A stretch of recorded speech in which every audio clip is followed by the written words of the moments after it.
One of the most sold cars ever gets a facelift. This is the updated VW Golf. I'm going to tell you all about it. Here with Thomas and Autogefühl in 4K, full screen, full length.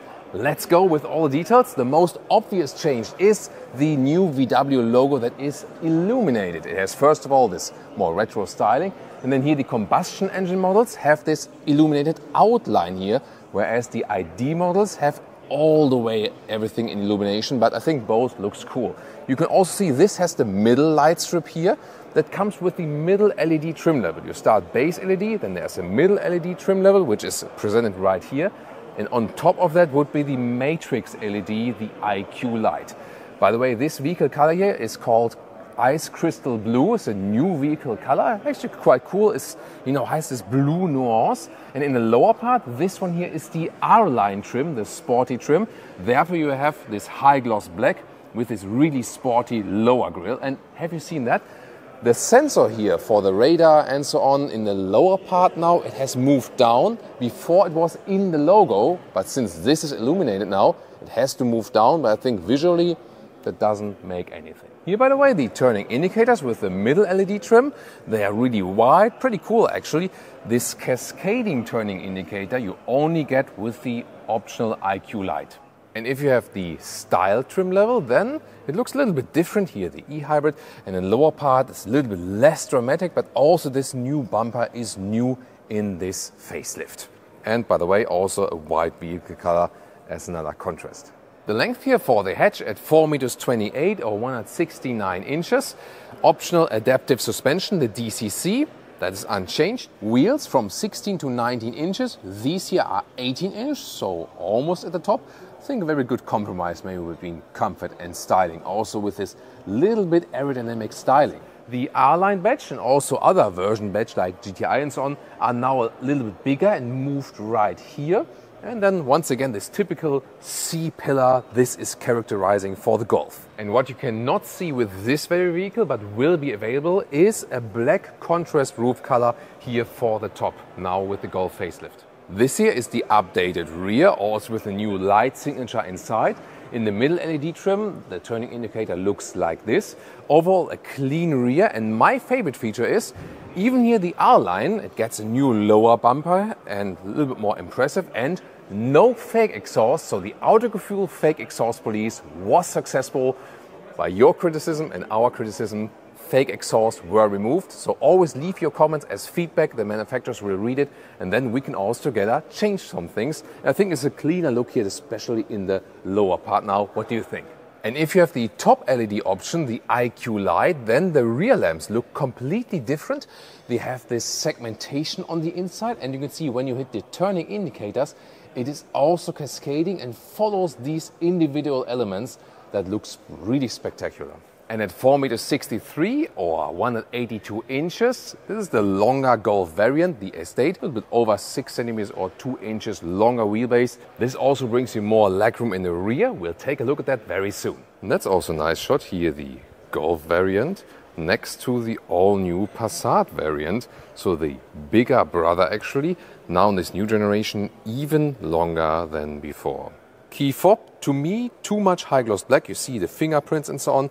However, the door closing sound, typical Golf, really solid. You can also see, with the rubber lips and so on. I like that. Inside of the doors is soft touch in the top part here. That's good.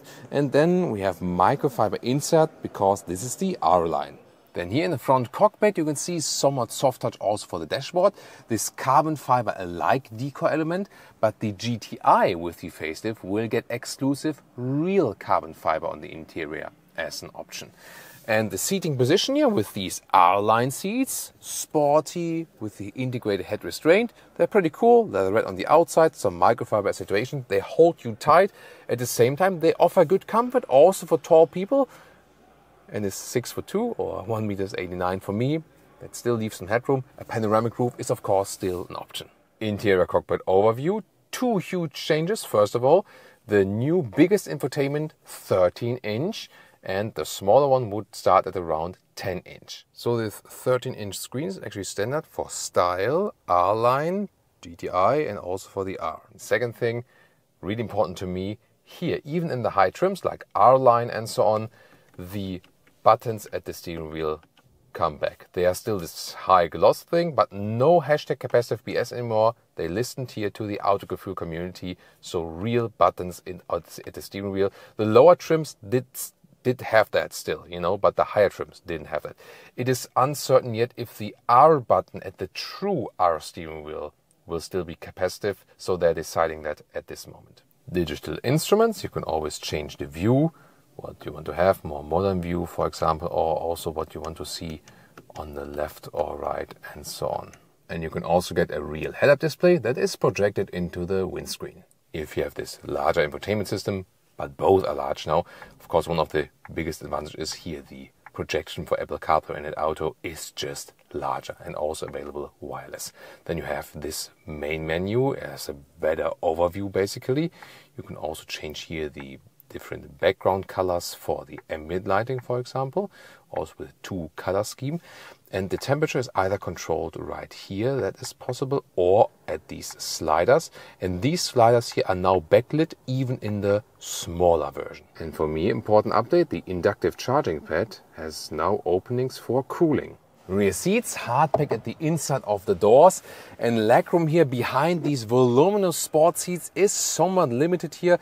I do hit the front seat with my knees with 189 or 6'2", but the seating itself is quite comfortable. Yeah, I just need to put my knees somewhere else. Headroom actually works also with my size. In the middle part you can also sit, but it's more comfortable on the outside, and the fabric is actually quite nice, once again with the R-Line Alcantara accentuations. If you want more legroom, have to go for the variant for the Golf Estate. Just a quick reminder of the trunk space right here.